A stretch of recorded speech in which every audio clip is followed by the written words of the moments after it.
Hope you guys are doing well. Welcome back. So in this video, I'm going to show you that how you can create a workspace on Clickup. So let's start. So first of all, what we have to do simply, as you can see, has a create a workspace. So we have to click on this. Firstly, we have to open the Clickup website, and after that, we have to click on the create a workspace. If you want to create a workspace, then you need to click on this. So I'm going to cut this one. So we can also create this in a different way. As you can see, these tasks are added here. If you want to add them tasks, you can also do that. So what simply we have to do, as you can see, has the 8 tasks. So we have to click on the 8 tasks. Now what we need to do, simply we have to provide the project, or you have to write the name of this. If you want to edit this, you can also do that. So we have to provide the task name. For example, I am going to write this here. Let's write the editing here.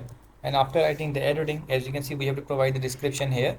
If you want to write the description, so I'm going to write the random description here. So as you can see, I have written this simple description, and after adding that, as you can see, if you want to assign this, you can also do that. Or if you want to add a due date, you can also do that. For example, I'm going to add this date here, and this date will be added. So at time, if you want to add the time, you can also do that. So I'm going to cut this one, and after that, as you can see, priority and the tags are also provided here, and some different time step, and these all things are provided. If you want to use them, you can also do that. And after that, as you can see, in this way, you can create a task, and you have to click on the create a task, and it will be created. So let's click on the create a task, and the task will be created.